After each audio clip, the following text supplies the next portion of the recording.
South ఇండియాలోనే అతి తక్కువ ధరలకే నాణ్యమైన రత్నాలని అందించే ఏకైక సంస్థ 6JVR.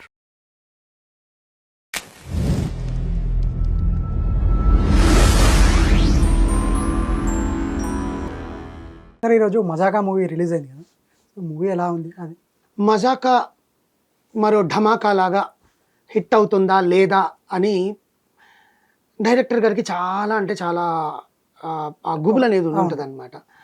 బట్ ఆబ్వియస్గా అది అంచనాలకి మీట్ అయిందా లేదా అనేది పక్కన పెడితే 2.5 hours కూర్చొని ఎంటర్టైనర్ బోర్ కొట్టించే సీన్స్ కొన్ని ఉన్నా కూడా అద్భుతంగా నవ్వుకోవచ్చు. అంటే మరీ వల్గర్ కామెడీ అంత లేదు కానీ, బట్ ఎస్, ఒక తండ్రి కొడుకులు, సింగిల్గా ఉంటున్న ఒక తండ్రి కొడుకులు ఇంట్లో ఒక ఫ్యామిలీ ఫోటో రావాలి అని అనుకునే పరంగా దిశగా కథ స్టార్ట్ అవుతుంది. ఫ్యామిలీ ఫోటో అంటే ఏంటి? కొడుక్కి పెళ్లి చేసి కోడల్ని తీసుకొచ్చి ఫ్యామిలీ ఫోటో ఇవ్వచ్చు కదా, అలా అనుకుంటారు జనాలు. కాదు, ఇక్కడ ట్విస్ట్ ఉంటుంది. తండ్రికి పెళ్లి, తండ్రి కూడా ప్రేమించి తండ్రి కూడా పెళ్లి చేసుకొని ఫ్యామిలీ ఫోటో అనుకుంటాడు. కొంత పెద్ద కొడుకున్నాక అది ఆయన అనుకున్నది. ఇలాంటి తరహా సినిమాలు మనకు పాస్ట్ లో వచ్చాయి. మా నాన్నకు పెళ్ళని, ఆ తండ్రి కొడుకులు ఇద్దరిని మా అల్లుడు వెరీ గుడ్, రాజన్ ప్రసాద్ గారు, అల్లరి నరేష్, ఇలాంటి సినిమాలు చాలా వచ్చాయి. ఓకే, రాలేదని నేను అనట్లేదు.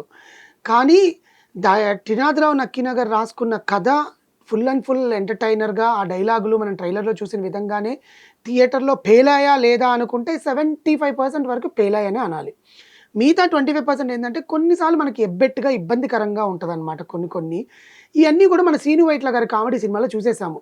ఏంటి, నమో వెంకటేశ, లేకపోతే డి, రెడీ, ఇలాంటి వాటిల్లో కొన్ని చూసేసి ఉంటాం. ఈ క్రిన్స్ కామెడీ అంటారు కదా, అది మనం చూసేసాం.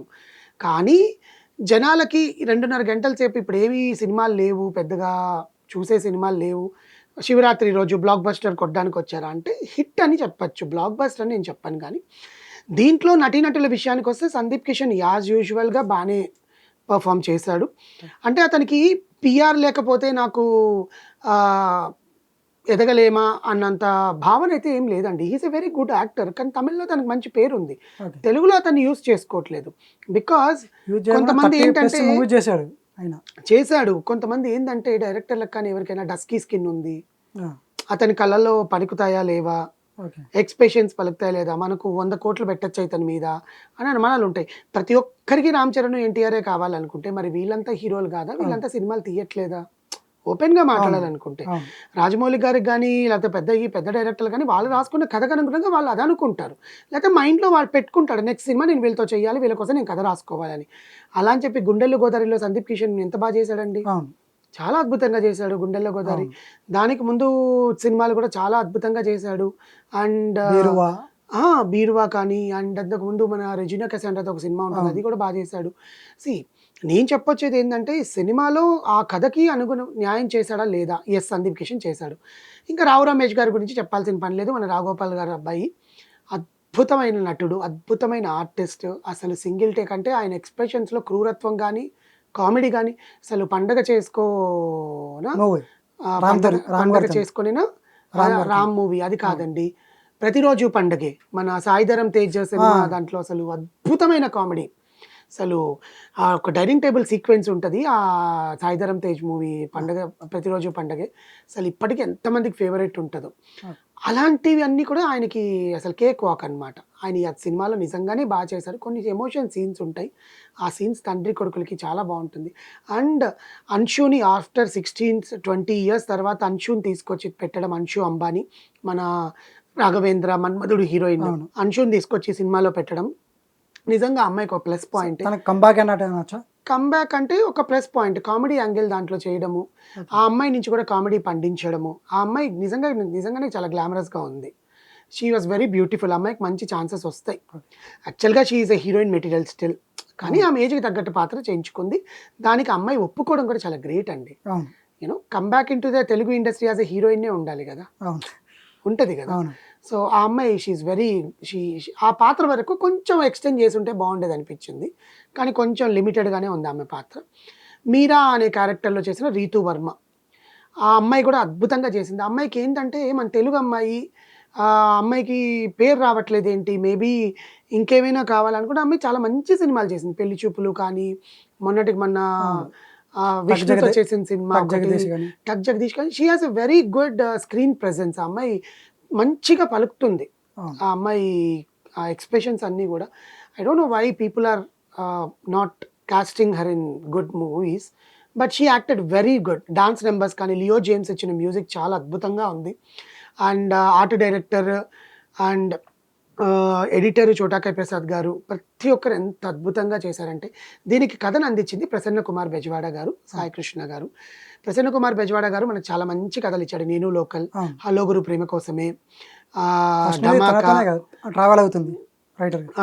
ఆయన ప్రసన్న కుమార్ బెజవాడ అద్భుతమైన కథనిచ్చాడండి. డైలాగ్స్ రైటింగ్ కూడా చాలా బాగుంది, చాలా అద్భుతంగా రాశాడు. రైటర్ ఈ సినిమాకి, కథ కాదు కానీ స్టోరీ అంతా త్రినాథరావు కానీ రైటర్ అద్భుతంగా రాశాడు అనమాట ప్రసన్న కుమార్ బెజవాడ. ఇంకా కెప్టెన్ ఆఫ్ ద షిప్ కన్నా ముందు మనం ప్రొడ్యూసర్స్ గురించి మాట్లాడుకోవాలి.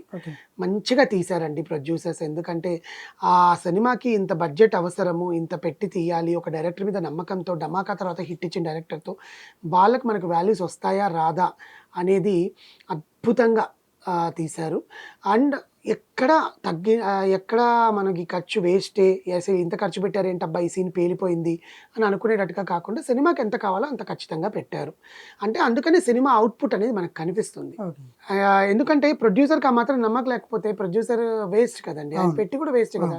సో డైరెక్టర్ మీద నమ్మకం ఉంది కాబట్టి ఖచ్చితంగా ప్రొడక్షన్ వాల్యూస్ కానీ సినిమా థియేటర్లో 2.5 గంటల సేపు ఆ ప్రొడక్షన్ వాల్యూస్ అనేవి మనకు తెలుస్తాయి నిజంగా సినిమా చూసే వాళ్ళకి. అంటే సినిమా ఆ 24 క్రాఫ్ట్స్ అర్థమైన వాళ్ళకి ఆ ప్రొడక్షన్ వాల్యూస్ అనేవి బాగా తెలుస్తాయి అన్నమాట. Next director captain of the ship Trinatha Rao. ఆయన గురించి ఎన్నో వివాదాలు, ఆయన ఇట్లా మాట్లాడుతున్నాడు, ఆయన సినిమాని చూడకూడదు అనుకునే వాళ్ళకి ఆయన డైరెక్టర్ పరంగా మంచి అతనే, డైరెక్టర్ బాగా తీశాడు. ఈ స్టూడ్ ఆన్ హిస్ వర్డ్. ఇద్దరి ఆర్టిస్టులను పెట్టుకొని అంత కామెడీ మనిషిని నవ్వించడం అనేది చాలా కష్టం అంది కళలలో. అలాంటిది ఆయన అద్భుతంగా నవ్వించాడు సినిమాని. ఆయనకి మరొక హిట్, ఆయన దాంట్లో ఫ్లాప్ కాకుండా హిట్ అనుకోవచ్చు. అది ఎంత వసూలు చేస్తుంది, ఈ సందీప్ కిషన్ గారు 100 క్రోర్స్ క్లబ్లోకి వెళ్తాడా లేదా అనేది సినిమాని చూసే ప్రేక్షకుడి మీద. అది ఇప్పుడు యాజ్ ఏ ప్రేక్షకుడిగా నాకు ఆ సినిమా నచ్చింది, నేను చూడమని ఎంకరేజ్ చేస్తాను. అంతేగాని కొంతమంది బయటకు వచ్చేసి సినిమా చూడకండి, రోటెన్ టొమాటోస్ ఇచ్చేస్తాము మేము, కోడిగుడ్లు కొడతాము, చెప్పులతో కొడతాము అని చెప్పి మాట్లాడుతుంటారు. వాళ్ళ వర్షన్స్ సినిమా మాకు నచ్చలేదు, మాకు ఈ పాయింట్ నచ్చలేదు, మీరు సినిమా చూసి మీరు రివ్యూ చెప్పండి అంటే 4 డబ్బులు ప్రొడ్యూసర్కి వస్తాయి. హౌస్ఫుల్ అయితే థియేటర్ యాజమాన్యం హ్యాపీగా ఫీల్ అవుతుంది. డైరెక్టర్ పోన్లే ఫస్ట్ డే అయినా నాకు హౌస్ఫుల్ అయినాయి, రెండో డే హౌస్ఫుల్ అయినాయి. వర్డ్ ఆఫ్ మౌత్ ద్వారా సినిమా ఎంత ప్రమోషన్స్ చేసుకున్నా వర్డ్ ఆఫ్ మౌత్ అనేది చాలా ఇంపార్టెంట్. అది లేకుండా ఎవరు సినిమా చూడరు. ఇప్పుడు నేను వచ్చి నీకు చెప్తాను, వినోద్ సినిమా బాగుందంటరా పోయి చూడుపో అని చెప్తాను, అవునా అన్న పోతాను అంటావు. వినోద్ నాకు సినిమా నచ్చలేదురా, నీకేమో నచ్చింది ఒకసారి చూడుపో అని చెప్పడం ఎలా ఉంటుంది, నాకు నచ్చలేదురా నువ్వు కూడా పోకు అని చెప్పడం ఎలా ఉంటుంది, చెప్తా మొత్తం వెళ్ళారు ఇంకా. సో చెప్పే విధానం కూడా ఉంటుంది. నాకు నచ్చలేదు వినోద్, నువ్వు చూడాలనుకుంటే చూడు, ఏముంది ఖాళీగానే ఉన్నావు కదా, ఒక సండే వెళ్ళి చూసేసి అప్పుడు ఫ్యామిలీతో, కామెడీ ఎంటర్టైనర్ కదా నాకు. అలానే కదా చాలా సినిమాలు బాయ్కాట్ చేశారు. సినిమాలో కథ లేకపోయినా సినిమాలో హీరో వాడు ఎంత ఖర్చు పెట్టి తీసినా కూడా జనాలకు ఒక ఎంటర్టైన్మెంట్ దొరుకుతుందా లేదా నీకు సినిమాలో? ఆ ఎంటర్టైన్మెంట్ కోసం సినిమాకి నువ్వు 50 రూపాయలు పెట్టుకొని చూడడానికి వెళ్ళడానికి ఏముంది? మరీ అంత చెత్త సినిమాలు కావాలని తీస్తారా అండి? ఎవరు తీయరు కదా. ప్రతి ఒక్కరు హిట్ అవ్వాలి అనేది తీస్తారు. అది సో ఈ సినిమా ఇందులో ట్విస్ట్ ఉంటుంది, ఆ ట్విస్ట్ అన్నీ కూడా మీరు సినిమాలో చూడొచ్చు. సెకండ్ హాఫ్లో బాగా ట్విస్ట్లు ఇచ్చారు, అద్భుతంగా నవ్వుకుంటారండి. సో నేను ఇచ్చే రేటింగ్ దీనికి 3 ఇస్తానండి 5కి. మిగతా 2 ఏంటంటే చెప్పాను కదా, కొంచెం నాకు వియర్డ్గా అనిపించే సిచ్యువేషన్స్ కొన్ని ఉన్నాయి, అందుకని నేను అది చెప్తున్నాను అంతే.